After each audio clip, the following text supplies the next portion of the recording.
Sitting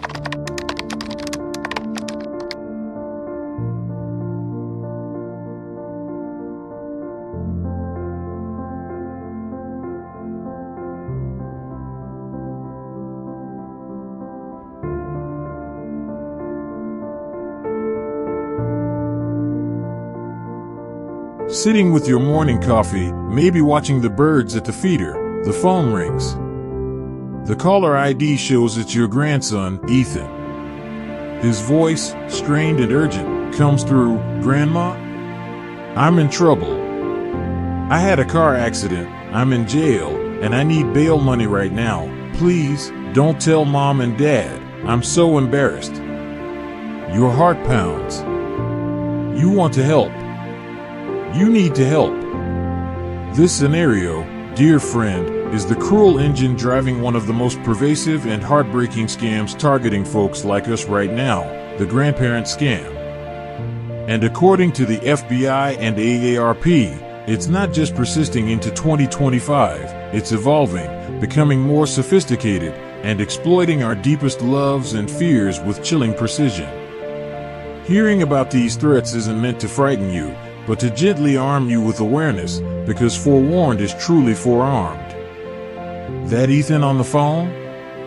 It might not be him at all. Scammers are increasingly using AI voice replication. They can find snippets of a loved one's voice, maybe from an old social media video, a voicemail greeting, or even a public interview, and use artificial intelligence to clone it, creating a frighteningly realistic fake. They pair this with spoofing technology that makes your caller ID display your actual grandchild's name and number. The sense of panic and urgency they create is deliberate, designed to override your careful thinking. They pressure you to act immediately, wire money, buy gift cards like Visa, Amazon, or iTunes, or even send cash via courier, all while begging you to keep it secret. The FBI reports heartbreaking losses, often tens of thousands of dollars, gone in moments because the plea sounded so devastatingly real. But the impersonation scams don't stop with family. Another deeply unsettling trend the AARP is urgently warning about is the rise of government imposters using threats and intimidation. You might get a call, an email, or even an official-looking letter claiming to be from the Social Security Administration, the IRS, Medicare, or even a local law enforcement agency like the Sheriff's Office. The message is terrifying. Your Social Security number has been suspended due to criminal activity, you owe back taxes, and an arrest warrant is imminent.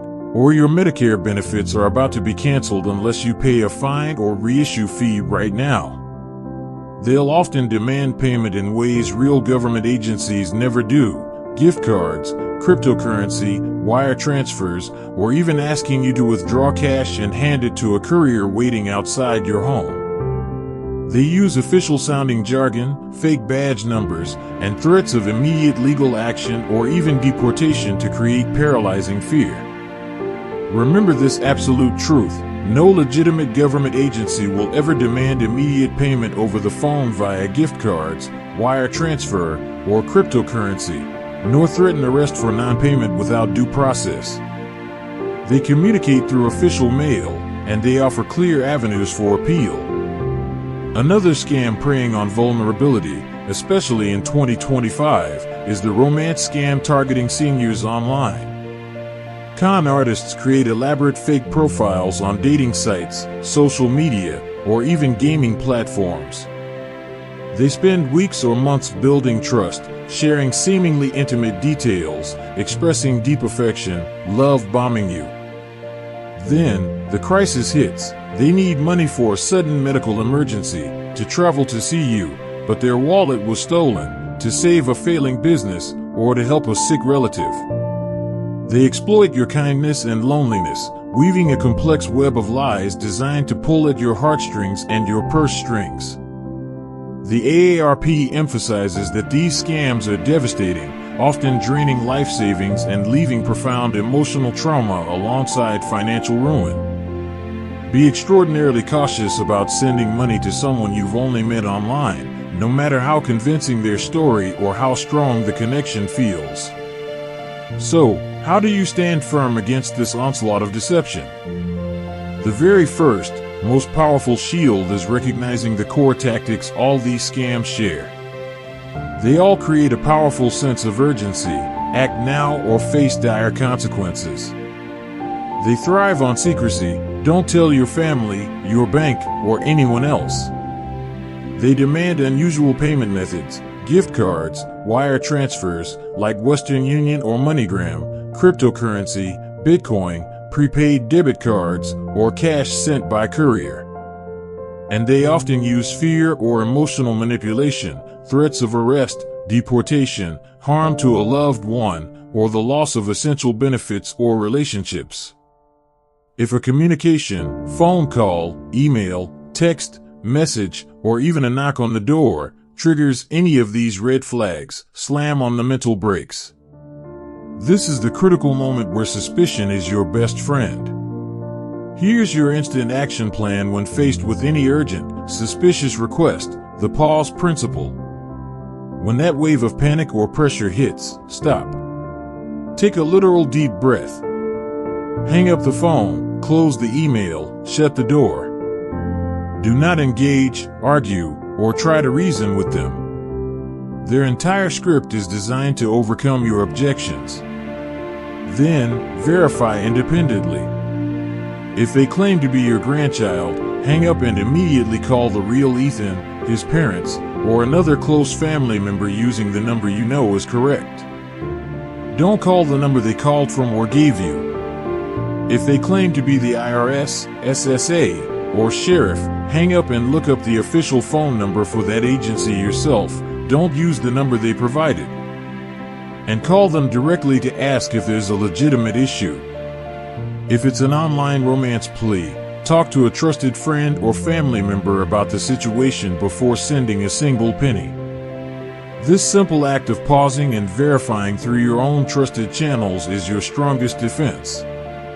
And understanding why these scammers target us with such ruthless efficiency and how they exploit our trusting nature is crucial knowledge that builds even deeper resilience, which is exactly where we'll gently turn our attention next time.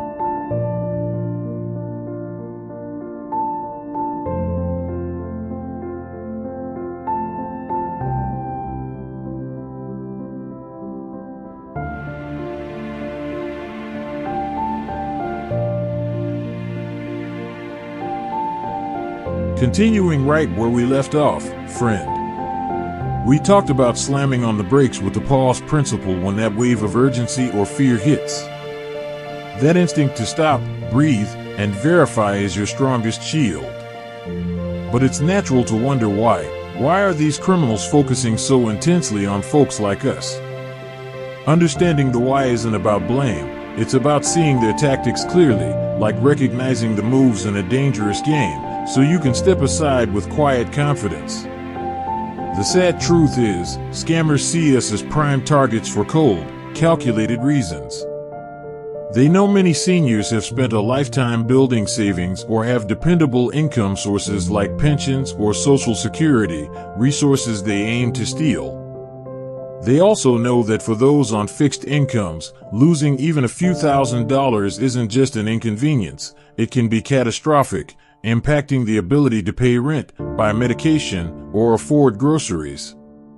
The potential payoff for them is high. They also exploit the simple, beautiful fact that many of us were raised with a deep sense of politeness and trust. Hanging up on someone feels rude. Questioning an official feels disrespectful. Scammers ruthlessly weaponize these ingrained manners. They count on our hesitation to be abrupt or skeptical, creating pressure that overrides our natural caution. And let's be honest, the pace of technology can feel overwhelming. They exploit any uncertainty about caller ID, email security, or how money transfers work, using that gap in knowledge to create convincing lies. But perhaps the cruelest weapon in their arsenal is exploiting our most fundamental human needs and emotions. Think about the grandparent scam. It doesn't just steal money, It violates the sacred bond of love and protection we feel for our grandchildren. That primal urge to rush to their aid, especially when they sound scared and beg for secrecy, is powerful. Scammers twist this pure love into a tool for theft. Similarly, government imposter scams prey on a lifetime of respect for authority and a deep-seated fear of legal trouble or losing essential benefits. The thought of your Social Security being suspended, an arrest warrant, or deportation, if applicable, triggers profound anxiety. They amplify this fear, making rational thought feel impossible. And the devastating romance scams exploit the very human desire for connection, companionship, and love, especially if someone feels a bit lonely. The love bomber fills an emotional void with affection and attention, making the eventual request for help feel like an investment in the relationship, not a theft. So, how do we build resilience beyond the vital pause principle? It's about weaving quiet vigilance into your daily life with simple, sustainable habits. First, establish a call verification protocol with your family. Have a calm conversation.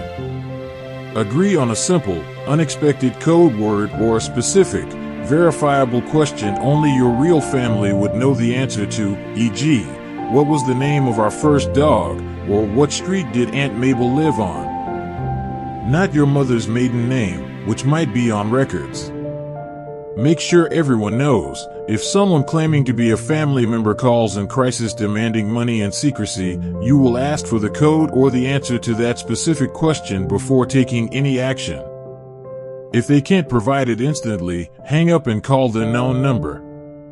This isn't distrusting your family, it's protecting them and you from criminals impersonating them. Next, embrace tech safety basics as your digital locks and bolts. Be incredibly wary of unsolicited contact, calls, texts, emails, messages, or even friend requests from strangers. Don't press buttons like 1 or 2 on suspicious calls, just hang up. Treat unexpected emails or texts with links or attachments like poison, don't click. Even if they look like they're from your bank or a familiar company, go directly to the official website by typing the address yourself or using your saved bookmark. Enable two-factor authentication, 2FA, on your important accounts, email, banking. This adds a crucial extra step, like a code sent to your phone, making it much harder for hackers to break in, even if they guess your password. AARP strongly recommends using a password manager. Yes, it sounds techy, but modern ones are quite simple. It creates and stores strong, unique passwords for every site, so one hacked password doesn't unlock everything, and fills them in for you. You only need to remember one strong master password. It's a game changer for security. Finally, build your circle of trust. Designate 1 or 2 trusted contacts, a reliable family member, a close friend, maybe a level-headed neighbor. Share with them that you're aware of these scams and ask if you can run suspicious requests by them before acting. Having that sounding board, someone not caught in the heat of the moment, can provide invaluable perspective. This person claiming to be the sheriff says I need to pay in Target gift cards. Does that sound right to you? Simply saying it out loud to someone you trust often reveals the absurdity. Also, sign up for the AARP Fraud Watch Network. It's free, even if you're not an AARP member. They provide regular scam alerts about the latest tricks, tips, and a helpline. Knowing you're not alone, that there are resources and people watching out for these threats, is incredibly empowering. This vigilance isn't about living in fear, it's about living with protected peace. It's the quiet confidence that comes from understanding the traps and knowing you have simple, practical defenses in place. You can still answer the phone, check your email, and enjoy online connections. You're just doing it with your eyes wide open and your safeguards engaged.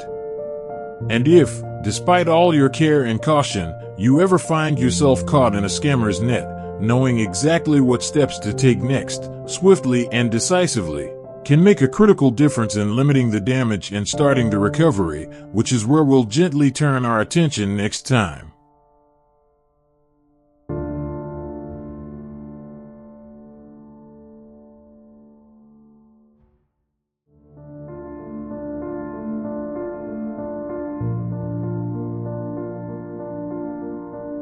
Now, let's talk about what happens if, despite all your carefulness, you ever find yourself facing a suspicious situation, or worse, you realize you've already shared information you shouldn't have. First, please remember this: never feel ashamed or embarrassed. These criminals are professionals at manipulation, and they've spent years refining their tricks. What matters most is taking quick, calm action to protect yourself and others. If something feels off, trust that instinct immediately. Hang up the phone, close the email, shut the door, and take a deep breath. You've already done the hardest part by recognizing the red flag. Your next step? Reach out. Right away. If money or personal details were involved, contact your bank or credit card company. They have teams trained to freeze transactions and secure accounts. Then, call someone you trust, a family member, a neighbor, or even your local senior center. Having a second pair of ears helps sort through confusion. And here's the critical part: report it. Not tomorrow, not next week, today. File a report with the FBI's Internet Crime Complaint Center, we call it IC3, or the FTC's fraud hotline. AARP also has a dedicated fraud watch network that'll guide you through the process, step by gentle step. These agencies don't just help you, they use your report to track down criminals and protect countless others. But let's not stop at reacting, let's build your safety net. Start by designating a scam buddy. This could be your sister, your grandson, or a friend from your gardening club. Someone you can call anytime to say, "Hey, does this sound strange to you?" Make it a habit to share odd calls or emails with each other over coffee or during your weekly phone chat. And consider setting up alerts. The FBI and AARP offer free scam updates via email or text. They'll send you plain English warnings about new cons, like that AI voice cloning trick we discussed earlier. It's like having a guardian angel in your pocket. Technology can be your ally too, if it feels comfortable. Simple tools like call blocking apps or two-step verification on accounts add layers of armor. If grandkids offer to help set these up, let them. It's a wonderful way to connect while staying safe. And if tech isn't your friend? No problem. AARP's Fraud Watch Helpline 1-877-908-3360 has real people ready to talk you through anything, no screens required. Finally, let's talk about resilience. Every time you hang up on a scammer, share a warning with your book club, or help a friend spot a fake invoice, you're shining a light that pushes back the darkness. These criminals rely on silence and isolation, but your courage breaks their spell. You're part of a community, a circle of wisdom and care that stretches across kitchens, phone lines, and front porches all over the country. And together, we are strong. So, let's wrap up our chat with this: stay alert, yes, but also stay joyful. Keep sending those birthday cards, donating to causes you love, and answering calls from familiar voices. Just arm yourself with the quiet confidence that comes from knowing you've got a plan. You've learned the tricks, you've built your shields, and you're never alone in this fight. Now, as we finish up, I'd love to leave you with one last heartfelt reminder, because your safety and peace of mind truly matter.